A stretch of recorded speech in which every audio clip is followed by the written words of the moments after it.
last week I was in Thailand, which was so much fun. I went on an 11-day group tour with my dad throughout northern Thailand, and if you haven't checked out that video yet, I highly recommend.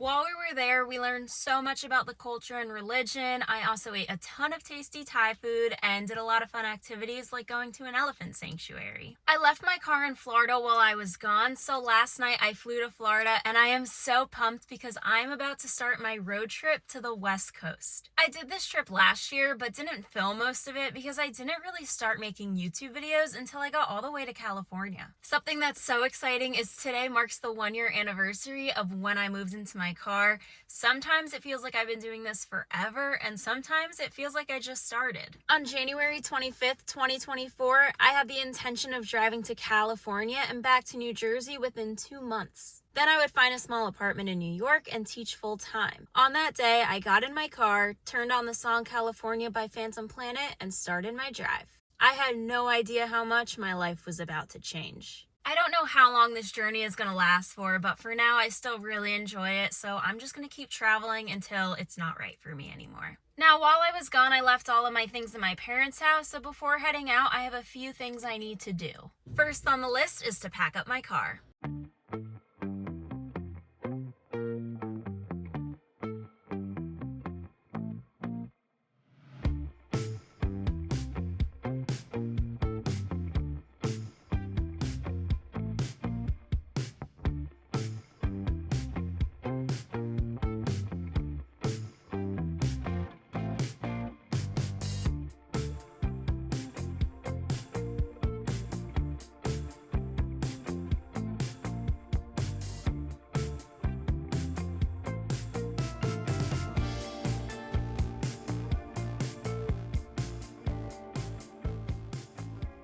I know I'm not going to get much sympathy right now, but it is super cold for being in Florida. It's like 50 degrees, and I don't know why I'm in shorts. I'm definitely going to need to change after this, but let me explain my setup a little bit. Now, I've had 3 different car setups this past year. The first was kind of just throw everything I have in my car and start driving. A few months later, when I realized traveling was becoming more of a long-term thing, I wanted to organize a bit better, so I built a platform that fit the whole back of my car.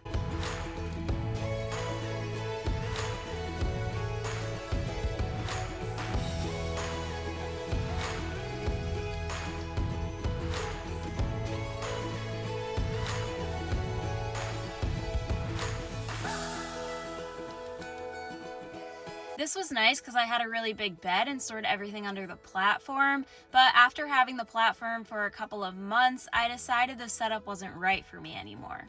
I stopped by family for a bit, so I decided that was a good time to cut my platform in half. This has been the best setup so far because I have an elevated bed with storage underneath, and the other half of the back is a comfy area to hang out. I use this spot to work on my computer, cook food, and really just chill. I may change things up in the future, but for right now, this setup is perfect. I have a few things I still need to rearrange before I leave, but I really love this setup. When I first moved into my car, I didn't really have a lot of things. I just took what I needed and decided that as I went, I would slowly accumulate things as I realized they would be beneficial. That being said, I live in a RAV4 and I don't have a ton of room. I want to make sure I have space to live in here comfortably.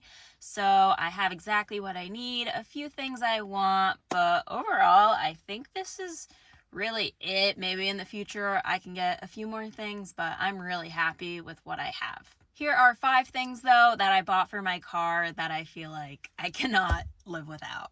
Number 1 is, of course, my Jackery. I use it to charge my devices and to power my fridge, stove, and coffee machine. It's really made car life so much easier. Number 2 is my coffee machine. I was buying a lot of coffee on the road at first because I feel like I really need it for the days where I'm hiking or editing, but that was really adding up. A latte these days can be like $6 or $7. So when I stopped at my parents' house one time, I took their Nespresso machine, and now I use that. It saves so much money, and I think it tastes so much better. Number 3 is this mini fan. I bought this after spending a long weekend in Death Valley. It was so hot there, I literally could not sleep through the night, so the second I left, I went to a Walmart and I bought this fan. Number 4 are my window covers. These are a must when living in a car. I use them every night to keep people from seeing in when I'm sleeping. And number 5 is my fridge. In the beginning, I was buying a lot of food or eating things that didn't have to be refrigerated. Eventually, I got a cooler, but the ice was always melting way too quickly, and I was always having to refill it, which was pretty annoying. This fridge is a game changer because now I can go and buy groceries each week and keep them fresh, and honestly, it's helped me eat a lot healthier. Speaking of the fridge, right now it's completely empty and I have a long journey ahead of me, so it's time to go and buy some groceries. All right, quick little intermission for brunch. We've got 2 fried eggs, some mushroom and peppers, strawberries, and avocado.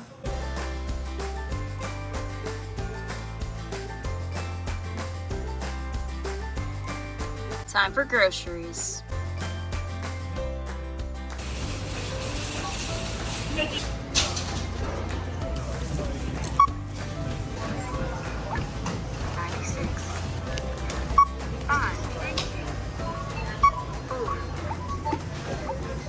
I'm gonna do a little grocery haul, but before you come at me, I have reusable bags. Once in a while, if they have plastic bags in a grocery store though, I'll take them. So I have garbage bags for my car. Right now I have none, so now I have 2, which is perfect for when I go off grid and I need a garbage. First up, we have Chobani Greek yogurt. I like the non-fat plain. I can't stand flavors. I love having these for lunch, and I'll put berries, nuts, granola, all the good stuff in it. I like to eat apples and bananas. These are my 2 fruits for the week.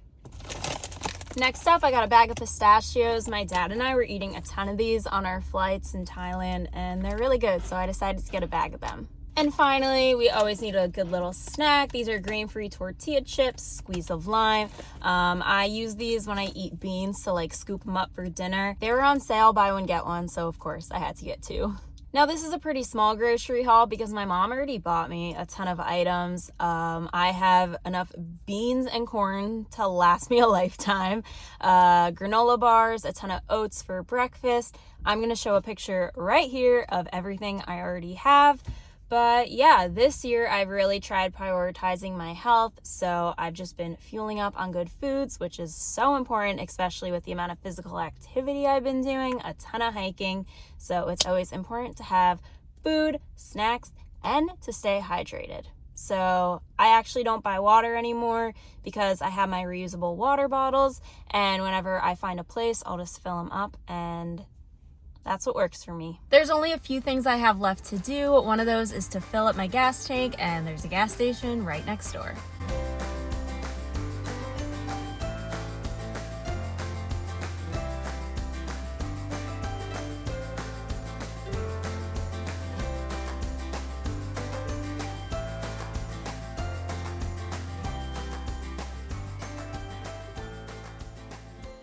In just 1 year, I drove over 30,000 miles, which is just insane. I don't want to know how much I spent on gas this year, but the plus side, I got to see 26 states, so I'm halfway there. This year, though, I really want to just take things slower and try to cut that mileage in half. I think last year I was just going so quickly, especially in the beginning, because I didn't know how long I would be traveling for, so I was just constantly on the move. But now that I know I honestly have as much time as I want to, I just want to slow things down, stay longer in certain states, and just enjoy my time. There's no rush, so definitely save on that gas money. And I've been on the East Coast for way too long, so it's going to take a while to adjust to those West Coast gas prices. And finally, whenever I have a long drive ahead, I just want to make sure everything in my car is running properly. So I have one more stop to make. My tire light is on right now, so I'm just going to bring it in and make sure everything's okay. Since my car is really my home, I just want to make sure that it's well maintained and always safe to drive, which means every 5,000 miles, I take it into a Toyota for an oil change and just to make sure everything is okay. My tire light was just on, so I brought it to a Tire Plus just for them to check it, and they aired up my tires, so now I am all good to drive. I have not hit the 5,000 mile mark yet, so I don't need to take it in for maintenance, but I've done that I think 6 times this year, so my car is very well maintained. Like I've mentioned once before, I learned how to change a tire, how to check my oil levels, and a few other things just in case I'm ever in an area and there's no one there to help me. I crossed everything off my list today, so I'm finally ready to start my journey to the West Coast, but before that, I want to set a few goals for myself. Last January, I set 3 goals for myself, and I talked about them in my first video. I truly feel like I can say I achieved all 3, so let's do a little recap. Goal 1 was to step out of my comfort zone. I spent the majority of this year exploring the country by myself. Although I never minded spending time alone, something that did feel uncomfortable was going places in public by myself. This year, I've learned that the majority of people couldn't care less if I was doing things on my own. So I ate at restaurants by myself, went to the movies alone, and even participated in group excursions. The more I did these things by myself, the easier it got. Although it can be more enjoyable to do these activities with others, it feels good to know that I'm independent. This year, I also stepped out of my comfort zone by meeting new people. I have always been a very shy person, and although it may not be portrayed like that since I post videos online, anyone who personally knows me would tell you that this is true. This year, I learned that the best way to decrease my social anxieties is to put myself in situations that make me uncomfortable. I've made it a priority to have conversations with strangers, even some as short as a quick hello while passing by. Finally, I stepped out of my comfort zone by making YouTube videos. Each new video I make, I try to share more about myself, and to be honest, being a YouTuber was never a dream of mine, but instead was an opportunity that came to me that felt too good to pass up. Although it was a decision that I didn't make lightly, I am so glad that I chose it. Goal number 2 was to create new relationships while maintaining the ones I already have. This year, I discovered which relationships truly matter in my life. I've learned that the quality of my relationships is way more important than quantity. Although most of this year I wasn't physically with my family and friends, I kept in touch with many people. I've also realized that relationships aren't one-sided. Those who are important to me make the effort to keep in touch too. Another great thing was that this year I met up with family and friends when I was close by. I even saw friends who I haven't been in touch with for years. In addition, I've created new relationships with people I've met on the road, and although not all of these encounters have led to long-time friendships, some have, and that is something I am super grateful for. Goal number 3 was to self-reflect and discover what truly makes me happy. Driving 30,000 miles, I've had a lot of time on my drives to self-reflect. Although most of my drives were spent listening to music and talking on the phone, there were many times I decided to turn off the noise and just sit in silence. During these long drives, I would reflect on my life. I thought about things that I've done, things I want to change, and how I would accomplish these things. I also believe I have truly discovered what makes me happy. In the past, I didn't prioritize my physical and mental health. This year, I made sure I was incorporating physical activity into my daily routines. I spent so many days hiking, swimming, and even just going on long walks. I've also prioritized spending most of my time outdoors, and I now try to take advantage of the day, wake up early, take care of myself, and overall just work to better myself.